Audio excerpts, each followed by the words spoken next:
الحمدللہ والصلاة والسلام علی رسول اللہ۔ رمضان المبارک دعاؤں کا مہینہ ہے، دعاؤں کی قبولیت کا مہینہ ہے۔ رمضان کے ساتھ دعا کا کیا تعلق ہے، اس کی طرف اللہ سبحانہ و تعالیٰ نے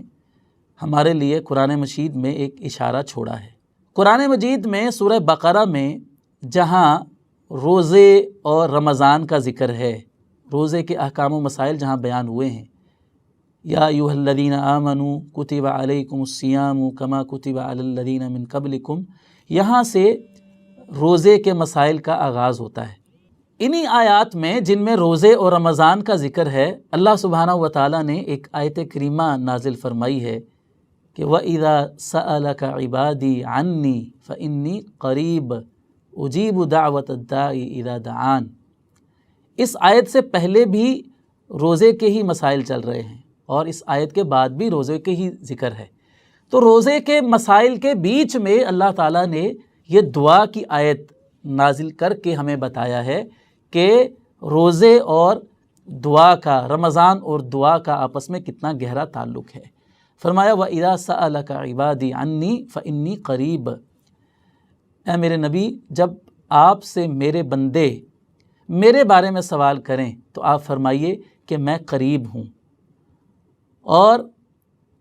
اجیب دعوت الداعی اذا دعان، جب بھی مجھے کوئی پکارنے والا پکارتا ہے تو میں اس کو جواب دیتا ہوں، اس کی دعا کو قبول کرتا ہوں۔ تو ناظرین، ہم نے روزے کی حالت میں کثرت کے ساتھ دعائیں کرنی ہے، روزے کے اندر بھی، روزہ افطار کرنے کے بعد بھی، رمضان مبارک میں ہم نے کثرت کے ساتھ دعائیں کرنی ہیں۔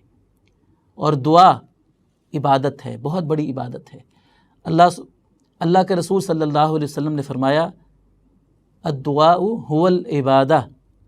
کہ دعا ہی تو عبادت ہے اصل میں، کہ اس میں بندے کی عاجزی کا اظہار ہوتا ہے اللہ رب العزت کے سامنے، اور جو بندہ اللہ تعالیٰ سے دعا نہیں کرتا گویا کہ وہ متکبر ہوتا ہے، یعنی وہ اپنی زبان حال سے یہ کہہ رہا ہوتا ہے کہ مجھے تو اللہ تعالیٰ سے کی ضرورت ہی نہیں ہے، نعوذ باللہ، میرے پاس تو سب کچھ موجود ہے، مجھے تو اللہ تعالیٰ سے مانگنے کی ضرورت ہی نہیں ہے۔ تو یہ تکبر کی علامت ہے کہ جو اللہ تعالیٰ سے دعا نہیں کرتا ہے۔ نبی علیہ الصلوۃ والسلام نے یہ آیت کریمہ ساتھ تلاوت فرمائی کہ وَقَالَ رَبُّكُمُ ادْعُونِي أَسْتَجِبْ لَكُمْ إِنَّ الَّذِينَ يَسْتَكْبِرُونَ عَنْ عِبَادَتِي سَيَدْخُلُونَ جَهَنَّمَ دَاخِرِينَ، کہ تمہارے پروردگار نے یہ ارشاد فرمایا ہے کہ مجھ سے دعا کرو، میں تمہاری دعا کو قبول کروں گا، اور فرمایا وہ لوگ جو میری عبادت سے تکبر کرتے ہیں، یہاں عبادت سے مراد دعا ہے، مجھ سے مانگنے سے جو بندے تکبر کرتے ہیں، مجھ سے مانگتے نہیں ہیں، تکبر کرتے ہیں، تکبر آڑے آ جاتا ہے دعا میں، تو فرمایا کہ ایسے لوگ ذلیل ہو کر جہنم میں داخل ہوں گے۔ تو معلوم یہ ہوا کہ اللہ تعالیٰ سے دعا نہ کرنا یہ تکبر ہے، اور ایسے متکبرین کو اللہ تعالیٰ جہنم میں داخل کرے گا۔ تو ہمیں اللہ تعالیٰ سے مانگنا ہے، اللہ تعالیٰ کو مانگنے والے لوگ پسند ہیں، جو اللہ سے نہیں مانگتے اللہ تعالیٰ ان سے ناراض ہوتا ہے۔ اور یاد رکھیے کہ ہم انسان تو ہیں ہی فقیر،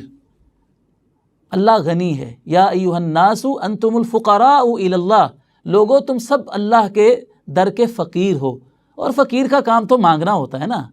فقیر کا کام تو مانگنا ہوتا ہے، ہم اللہ کے فقیر ہیں، تو ہمارا کام مانگنا ہے، ہمیں ہمیشہ اللہ سے مانگتے ہی رہنا ہے۔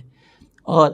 دعا کی اللہ تعالیٰ کے نزدیک کتنی اہمیت ہے، اللہ تعالیٰ کو مانگنے والے اور دعا کرنے والے لوگ کتنے پسند ہیں۔ نبی علیہ الصلوۃ والسلام نے فرمایا لیس شیء اکرم علی اللہ من الدعاء،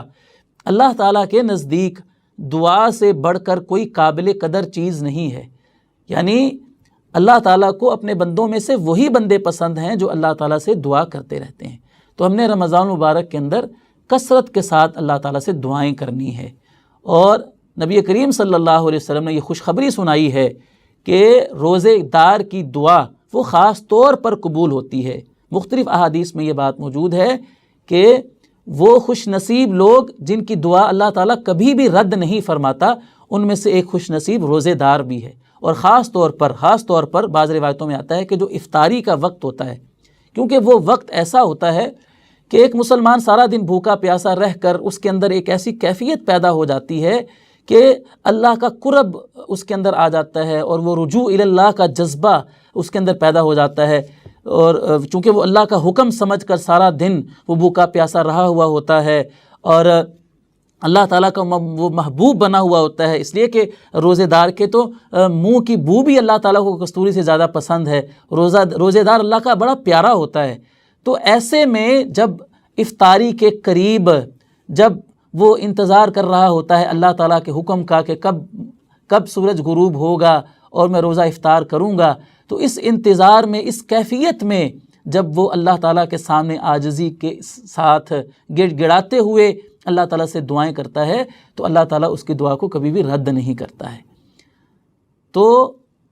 رمضان کا یہ ایک پیغام ہم نے روزے سے یہ سیکھنا ہے کہ ہم نے اللہ تعالیٰ سے مانگنے کی عادت ڈالنی ہے، صرف رمضان میں ہی نہیں، رمضان کے بعد بھی ہمیشہ ہم نے اللہ تعالیٰ سے مانگتے ہی رہنا ہے، اس لیے کہ مانگنا عبادت ہے اور ہم دنیا میں تو عبادت کرنے کے لیے ہی آئے ہیں۔ اللہ تعالیٰ نے انسانوں اور جنوں کی تخلیق کا مقصد ہی عبادت بتایا ہے، تو عبادت ہے دعا کرنا، اللہ تعالیٰ سے مانگنا۔ اللہ تعالیٰ ہمیں ہمیشہ اپنا ہی محتاج بنا کر رکھے اور ہمیں توفیق عطا فرمائے رکھے کہ ہم ہمیشہ اللہ تعالیٰ کے سامنے ہی اپنے ہاتھ اٹھاتے رہیں۔ اللہ تعالیٰ کو تو شرم آتی ہے، حدیث مبارکہ میں آتا ہے کہ اللہ تعالیٰ کو شرم آتی ہے